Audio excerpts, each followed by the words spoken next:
Everyone, welcome to Raj economics and commerce classes. मैं हूं नीरज कुमार और फिर से आपका स्वागत है एक नए वीडियो में। आज हम लोग डिस्कस करने वाले हैं इंडिया का एक one of the most important scheme या प्रोग्राम, ठीक है, जो कि क्या है, जो है हमारा प्रधानमंत्री जनधन योजना, शॉर्ट में जनधन योजना भी कह सकते हैं, या फिर PMJDY। क्लियर?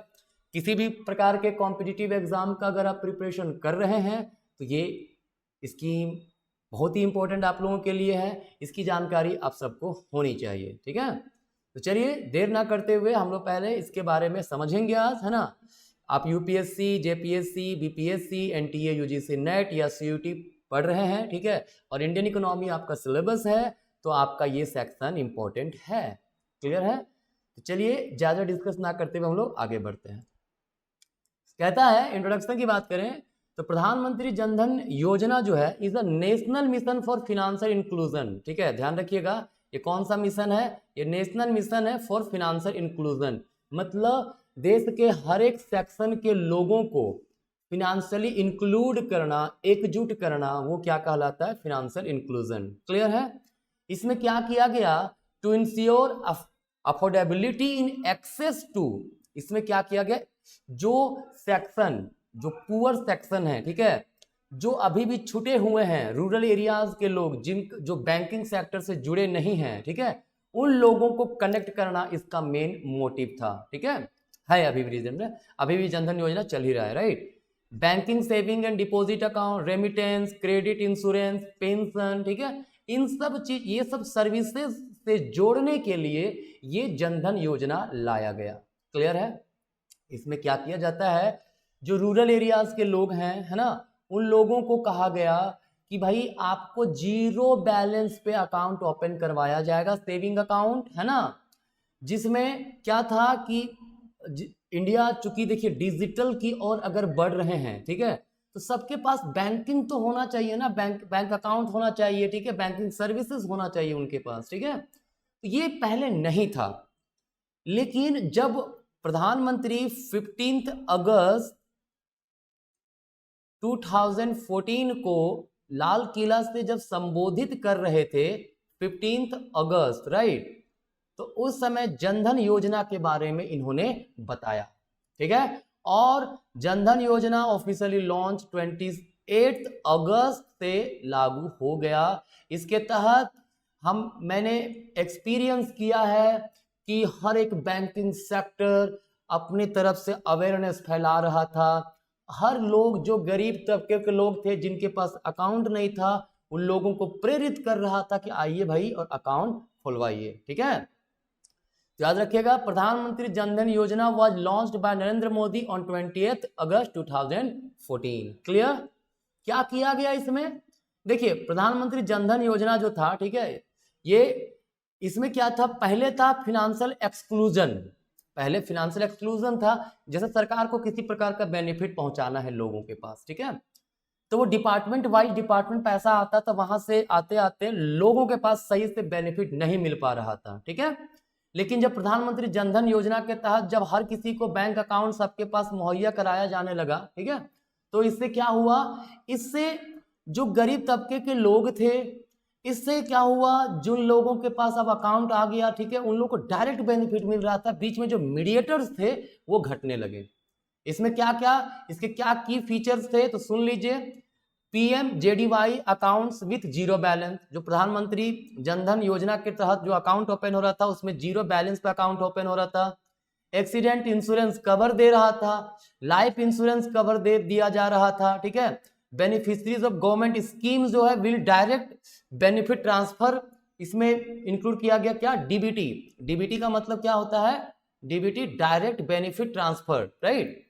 अगर आपको किसी प्रकार का बेनिफिट कोई स्कीम के तहत मिला तो डायरेक्टली आपके बैंक अकाउंट में ट्रांसफर कर दिया जाएगा, ठीक है। पेंशन, इंश्योरेंस प्रोडक्ट्स, ये सब डायरेक्टली आपके बैंक अकाउंट में, उस अकाउंट में आता चला जाएगा, है ना। इसके अलावा account can be open in any branch और बिजनेस कॉर्पोरेट बैंक आउटलेट, ठीक है। कहता है अगर इसमें अकाउंट आपको जनधन योजना के तहत खुलवाना तो किसी भी बैंक में जाके आप खुलवा सकते थे। आप कुछ डिपॉजिट करते हैं, उस पर इंटरेस्ट मिलेगा, मिनिमम बैलेंस रिक्वायर्ड होगा, ऐसा भी नहीं है कि बैलेंस हमेशा अच्छा मेंटेन करना है, एकदम मिनिमम बैलेंस, इजी ट्रांसफर, ठीक है। ये सब चीजें की फीचर्स था किसका, प्रधानमंत्री जनधन योजना का, राइट। चलिए थोड़ा सा और डिटेल समझते हैं। यहाँ पे एक वर्ड आया था फिनेंशियल इंक्लूजन। मैंने क्या कहा था शुरुआत में, प्रधानमंत्री जनधन योजना जो है is a national mission for financial inclusion. अब फिनेंशियल इंक्लूजन थोड़ा डिटेल समझते हैं, ये है क्या। कहता है फिनेंशियल इंक्लूजन को डिफाइन कर सकते हैं, the process of ensuring access to financial services and timely adequate credit where needed by vulnerable groups such as weaker section and low income groups at an affordable cost। Simple सा meaning बता दे रहे हैं, किसी भी प्रकार का financial service, financial benefit देने के लिए, ठीक है, जब सब लोगों को जोड़ दिया जाए, ऐसा प्रोसेस लाया जाए कि जो वीकर सेक्शन है वो आपस में जुड़े फिनेंशियल सर्विसेज के लिए, वो होता है फिनेंशियल इंक्लूजन। देखिए होता क्या था ना, पहले जो अच्छे खासे जॉब वाले लोग थे उनके पास अकाउंट होता था, ठीक है, बिजनेसमैन वो लोग इन्वेस्ट करते थे, गरीब तबके के लोग जो वीकर सेक्शन वो कनेक्ट नहीं हो पा रहे थे। तो फिनेंशियल इंक्लूजन में मतलब सारे सेक्शन को आपस में जोड़ना था, ठीक है, क्या करना था, जोड़ना था, फिनेंशियली सर्विस जो है उसको प्रोवाइड करवाना था। क्लियर। कहता है financial inclusion is a national priority of the government as it is an enabler for inclusive growth. कहता है ये नेशनल जो हमारा गवर्नमेंट है उसकी प्रायोरिटी है फिनेंशियल इंक्लूजन, क्योंकि जब तक फिनेंशियल इंक्लूजन नहीं होगा इंक्लूसिव ग्रोथ नहीं होगा। इंक्लूसिव ग्रोथ का मतलब होता है हर तबके के लोगों का ग्रोथ होना, ठीक है, हर वीकर सेक्शन सबका डेवलपमेंट हो। क्लियर है। तो ये होता है फिनेंशियल इंक्लूजन। तो प्रधानमंत्री जनधन योजना का जो मेन मोटिव था वो क्या था, फिनेंशियल इंक्लूजन लाना through the bank account opening, right. कुछ फैक्ट समझते हैं। कहता है प्रधानमंत्री जनधन योजना was introduce with the target of opening account for around 7.5 crore of uncovered house hold in India by 26 January 2015। Target रखा गया था कि 26 जनवरी 2015 तक 7.5 करोड़, है ना, जो हाउस होल्ड है जिनके पास बैंक अकाउंट नहीं है उसके पास बैंक अकाउंट आ जाए। आपको पता है कितना सक्सेसफुल रहा this scheme was successful in opening account 12.54 crore account by 31 January 2015। मतलब 12.54 करोड़ अकाउंट ओपन हो गया कब, 31 जनवरी 2015 तक, जबकि 26 जनवरी 2015 तक टारगेट सिर्फ कितना था, 7.5 का था। और जानते हैं ये लोग जो अकाउंट ओपन करवाए, ऐसा नहीं था जीरो बैलेंस पे अकाउंट था भले ही, लेकिन उसके बावजूद लोग अकाउंट ओपन करवा करके डिपॉजिट इसमें इतना इंक्लूड डाले कि 10,000 करोड़ रुपया डिपॉजिट आ गया उसमें, इस प्रधानमंत्री जनधन योजना का अकाउंट में। क्लियर। लोग कुछ ना कुछ डिपॉजिट करते ही था अकाउंट ओपन होने के बाद, ठीक है। The scheme also certified by the genuine world record for it achievement, ठीक है। उसके बाद इसके अलावा कहता है कि सिंपली एक तो हम लोग समझ सकते हैं कि जो हमारा प्रधानमंत्री जनधन योजना था वो काफी सक्सेसफुल रहा है। क्लियर। अब इसमें क्या ऑब्जेक्टिव क्या थे भाई, इसके क्या कुछ ऑब्जेक्टिव लाया गया था। जी हाँ बिल्कुल। पहला, ensure access to financial product and services at an affordable cost. हर किसी को फाइनेंशियल प्रोडक्ट, फाइनेंशियल सर्विसेज का मदद मिल सके, ठीक है, जहां रिक्वायरमेंट है एट अ अफोर्डेबल कॉस्ट, बहुत ही सस्ता में, है ना। Use of technology to lower cost and within reach. जैसे मान लीजिए क्या होता था ना, पहले आपको कोई स्कॉलरशिप का पैसा है, कोई भी चीज का मतलब स्कीम के तहत पैसा आया तो पहले ऑफिस जाइए, बार बार ढूंढते रहिए, ठीक है। लेकिन जनधन योजना आने के बाद क्या हुआ, ये सब डायरेक्ट आपके अकाउंट में आने लगा, तो आपका कॉस्ट भी घट गया ना, ठीक है। और सरकार के लिए भी कॉस्ट घटा है इससे, क्योंकि डायरेक्ट बेनिफिट भेज दे रही है। क्लियर। आगे क्या है, basic tenants of the scheme क्या था, देखिए कुछ बेसिक टेनेंट्स था। पहला, बैंकिंग एंड अनबैंक, कहता है opening of basic saving bank deposit account with minimal paper work. इसमें कहा गया मिनिमम पेपर वर्क से काम कीजिए। Relax KYC, know your customer होता है केवाईसी, मतलब e KYC account opening camp mode, zero balance zero charge, कोई बैलेंस नहीं लगता था, जीरो चार्जेस लगता था, ठीक है। सिक्योरिंग एंड अनसिक्योर्ड, कहता है issuance of indigenous debit card for cash withdrawal, कहता है इसमें डेबिट कार्ड इशू किया गया था, ठीक है, जिससे आप कैश विड्रावल कर सकते हैं। And payment at merchant location with free accidental insurance coverage 2 lakh, इसमें एक्सीडेंटल इंश्योरेंस कवरेज भी 2 लाख तक का दिया जाने लगा। Funding and unfunded right. कहता है other financial product like micro insurance, overdraft for consumption, micro pension, ये सब चीजों का फैसिलिटी इसमें दिया जाने लगा।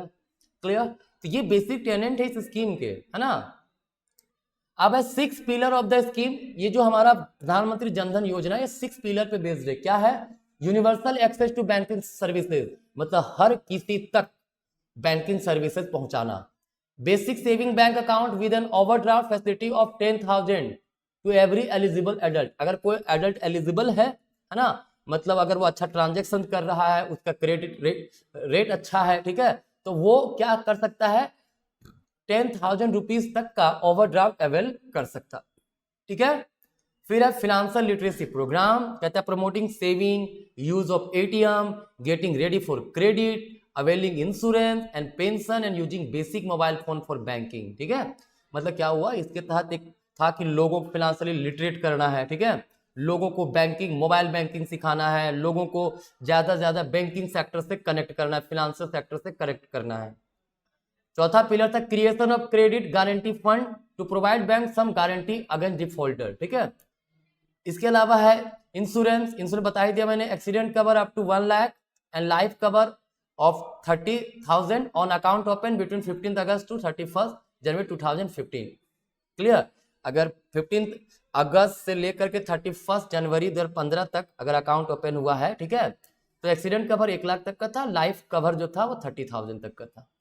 इसके अलावा एक पिलर था pension scheme for unorganised sector. जो अनऑर्गेनाइज सेक्टर में काम कर उन लोगों के लिए भी पेंशन स्कीम कैसे किया जाए, क्या लाया जाए, कैसे उन लोगों को बेनिफिट पहुंचाया जाए, ये इसका एक पिलर था। क्लियर है। अब कहता है इंपैक्ट एंड सिग्निफिकेंस। क्या इंपैक्ट हुआ, क्या इसका सिग्निफिकेंस है प्रधानमंत्री जनधन योजना का। तो पहला है प्रधानमंत्री जनधन योजना जो है and people centric economic initiative. कहता है PMJDY has been the foundation stone for people centric economic activities like, इससे क्या क्या फायदा हुआ, डायरेक्ट बेनिफिट ट्रांसफर्स, कोविड-19 financial assistance, PM Kisan, increased wage under MNREGA MG NREGA, life and health insurance coverage. ठीक है। ये सब तरह का बेनिफिट जो है मिला है इसके तहत। ठीक है। The first step to all the initiative is to provide every adult with a bank account. ठीक है। देखिए इसका एक सोच था जनधन योजना का कि जितने भी एडल्ट हैं और हर एडल्ट को कनेक्ट करना विथ प्रधानमंत्री जनधन योजना। राइट। देखिए एक चीज ध्यान रखिएगा, अगर जब भी बात की जाए प्रधानमंत्री जनधन योजना की, ठीक है, तो मुझे लगता है मैंने एक्सपीरियंस किया उस समय क्या माहौल था, लोग कितने एक्साइटेड थे, गवर्नमेंट किस प्रकार से काम कर रही थी। ठीक है। तो इसका इम्पैक्ट तो बहुत अच्छा खासा दिखा है। दूसरा क्या इम्पैक्ट था, ending the informal money lending. पहले इनफॉर्मल वे में मनी लैंडिंग गांव तरफ में जहां जहां से लेते थे लोग, जहां से पॉसिबल होता था, लेकिन जनधन योजना आने के बाद जो पुअर लोग थे, चूंकि वो फॉर्मली फिनेंशियल सिस्टम से कनेक्ट हो गए, ठीक है, तो अब उन लोगों के पास बहुत सारे ऑप्शन दिखने लगे कि कैसे हम जरूरत के समय कहां से पैसा हम लोग जुगाड़ कर सकते हैं। ठीक है। तीसरा है इसका impact expansion of the financial architecture of India. कहता है PMJDY has brought the unbanked into banking. जो अनबैंक्ड थे, जो बैंकिंग सिस्टम में नहीं थे, वो बैंकिंग सेक्टर में कनेक्ट हो गए। ठीक है। Expanded the financial architecture of India and brought financial inclusion to almost every adult. मतलब फाइनेंशियल इंक्लूजन फिर से पूरी तरह से किया गया। ठीक है। कहता है जो अनबैंक्ड थे उन्हें बैंकिंग सेक्टर से जोड़ा गया, है ना। ये है जनधन योजना का इंपैक्ट। और क्या इंपैक्ट है भाई, direct benefit transfers and preventing system leakage. कहता है अब जो भी बेनिफिट मिल रहा है, डायरेक्ट बेनिफिट मिल रहा है लोगों को, जो बेनिफिशियरीज है उन्हें डायरेक्ट स्कीम्स का बेनिफिट मिलता है। ठीक है। जो बीच में लीकेज होता था, इंटरमीडियरी जो पैसा इधर उधर कर देते थे, वहां से अब बचा जाने लगा। क्लियर है। तो ये था आपका जनधन योजना। अब देखते हैं इसका कुछ रिसेंट रिपोर्ट हम लोग, है ना। कहता है as per the recently publish 2023 from the RBI the total balance in Pradhanmantri Jandhan Yojana account has crossed the milestone of 2 lakh crore. Pradhanmantri Jandhan योजना बैलेंस अकाउंट जो है ना, ये कितना क्रॉस कर गया, 2 lakh crore. The scheme now has 48.70 crore beneficiaries, of which 27.8 crore are women। ये बड़ा ही इंपॉर्टेंट चीज है, ठीक है, ज्यादा महिलाओं का है, ये बड़ा अच्छा इनिशिएटिव, बड़ा अच्छा सक्सेसफुल है। फिर it took almost 5 years to reach the milestone of ₹1 lakh crore balance in July 2019, ठीक है, लेकिन अभी प्रेजेंट में कितना हो गया, 2 lakh crore. It become whittle for the implementation of प्रधानमंत्री गरीब कल्याण योजना ड्यूरिंग कोविड-19 टाइम्स। जिनके पास जनधन योजना था ना, उनके लिए काफी इजी हो गया था उस समय प्रधानमंत्री गरीब कल्याण योजना। कोविड-19 के समय में तो भाई ऐसा त्रासदी हम लोगों ने देखा है ना, फील किया है। जो गरीब तबके के लोग थे उनकी हालत और भी खराब हो गई थी उस समय जब प्रधानमंत्री गरीब कल्याण योजना आया, ठीक है, उसका बेनिफिट वो बैंक अकाउंट होने के कारण डायरेक्टली उन लोगों के बैंक में आ जा रहा था। कहता है the financial year 2020-23 was record breaking for it as 50,000 crore was added to the deposit. सिर्फ ये फाइनेंशियल सिर्फ 22-23 में 50,000 करोड़ रुपया जो प्रधानमंत्री जनधन योजना अकाउंट था उसमें डिपॉजिट में देखा गया बैलेंस इंक्लूजन, ठीक है। कहता है total number of PMY account as per 19 August 2020 is इतना, अभी तो खैर मैंने बता ही दिया है। ये सब चीज उतना जरूरत का चीज नहीं है, ये सब ऑलरेडी मैं यहाँ पे डिस्कस कर दिया हूँ, ठीक है। ये रिसेंट रिपोर्ट का आपको जानकारी रखना है। तो ये था जनधन योजना, दैट इज प्रधानमंत्री जनधन योजना का कंप्लीट डिटेल। मुझे उम्मीद है आपको अच्छा से समझ में आया होगा ये क्या है नहीं है ना। आप देखिए जो भी आपको मटेरियल दिख रहा है ना, ठीक है, आप उसको चाहे तो नोट डाउन भी कर सकते हैं कि सारे इंपॉर्टेंट चीजें ही मैं आपको मटेरियल में सामने दे रहा हूँ, ठीक है। तो चलिए मिलते हैं नेक्स्ट वीडियो में, तब तक के लिए धन्यवाद।